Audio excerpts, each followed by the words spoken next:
अच्छा नेक्स्ट अभी देखिए क्वेश्चन नंबर है 24। क्वेश्चन नंबर 24 में कहता है कि find an equation of the line through -4 7 and parallel to line 2x - 7y + 4। मतलब कहता है आपने एक ऐसी लाइन की इक्वेशन फाइंड करनी है कि जो लाइन -4 7 से यानी इस वाले पॉइंट से पास कर रही है, और यही लाइन, यही रिक्वायर्ड लाइन जो आपने फाइंड करनी है वो एक दूसरी लाइन के पैरेलल है, और उस दूसरी लाइन की इक्वेशन ये दी हुई है 2x - 7y + 4। ठीक है, तो देखें जो रिक्वायर्ड लाइन है जो हमने फाइंड करनी है वो ये मैंने ड्रॉ कर दी ए बी लाइन, और इस रिक्वायर्ड लाइन के बारे में कहता है कि ये पॉइंट ओ से पास कर रही है, तो ये पॉइंट ओ इसके ऊपर ही मैंने ड्रॉ कर दिया। और साथ कहते हैं कि ये ए बी लाइन, ये रिक्वायर्ड लाइन जो आपने फाइंड करनी है ये एक दूसरी लाइन के पैरेलल है, तो दूसरी लाइन एल एम मैंने इसके पैरेलल में ड्रॉ कर दी। ठीक है, और उस दूसरी लाइन यानी इस एल एम लाइन की इक्वेशन भी हमें गिवन है 2x - 7y + 4 = 0। ठीक हो गया। अच्छा अब देखें जरा, अगर हमें इस ए बी लाइन की इक्वेशन फाइंड करनी है तो फिर हमारे पास क्या क्या चीजें मौजूद होनी चाहिए। एक तो हमारे पास होना चाहिए कि ये ए बी लाइन किस पॉइंट से पास कर रही है, वो पॉइंट हमारे पास मौजूद होना चाहिए। ठीक है, वो पॉइंट हमें बता दिया गया है ओ, यानी ये वाला जो पॉइंट ओ है इसके कोऑर्डिनेट्स हमें बता दिए गए हैं। लेकिन साथ ही साथ इस ए बी लाइन की स्लोप भी हमारे पास मौजूद होनी चाहिए, वो हमें गिवन नहीं है। तो हम सिंपली पे करेंगे क्या, हम ये करेंगे कि एल एम लाइन की इक्वेशन तो हमें गिवन है ना, तो इस एल एम लाइन की इस इक्वेशन को इस फॉर्म में स्लोप इंटरसेप्ट फॉर्म में कन्वर्ट कर देंगे। तो जब स्लोप इंटरसेप्ट फॉर्म में कन्वर्ट हो जाएगी तो यहाँ से m जो है ये स्लोप ही तो होती है, तो यहाँ से इस लाइन एल एम की हमारे पास स्लोप आ जाएगी।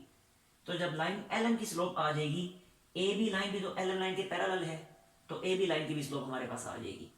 ठीक है, तो सिंपली पहले हम एल एम लाइन की स्लोप फाइंड कर लेते हैं। एल एम लाइन को स्लोप इंटरसेप्ट फॉर्म में, इस फॉर्म में कन्वर्ट करके, तो देखें जरा, मैं लिखता हूं स्लोप, स्लोप ऑफ लाइन कौन सी, slope of line L M, slope of line L M, और इस स्लोप को मैं नाम दे देता हूं m1 का।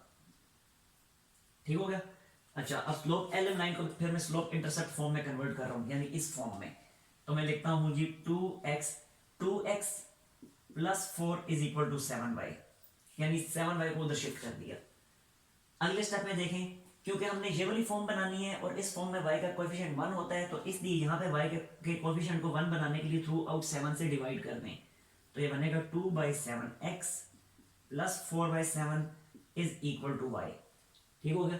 अब इस फॉर्म को जब इस फॉर्म से कंपेयर करेंगे आप, तो देखें जैसे यहाँ x के साथ जो मल्टीप्लाई हो रहा था वो स्लोप थी, तो इसी तरह यहाँ भी जो x के साथ मल्टीप्लाई हो रहा है 2/7 वो इस एल एम लाइन की स्लोप है।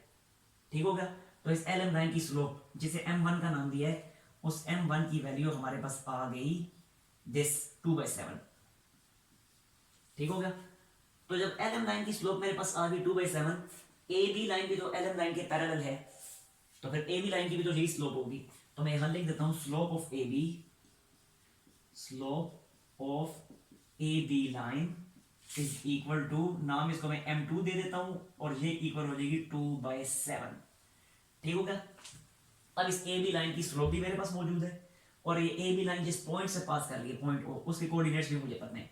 तो अब इक्वेशन हम फाइंड कर लेते हैं इस ए बी लाइन की। तो इक्वेशन ऑफ ए बी, तो देखें ए बी लाइन की इक्वेशन फिर हमारे पास क्या आ जाएगी, यूज कर लें इस पॉइंट स्लोप फॉर्म को, तो ये लिखा जी y - y1 = m × x - x1। और क्योंकि ए बी लाइन की इक्वेशन हम फाइंड कर रहे हैं और ए बी लाइन की स्लोप को मैं यहाँ m2 का नाम दे चुका हूँ, तो इसलिए यहाँ सिर्फ m नहीं लिखूंगा बल्कि m2 लिखूंगा।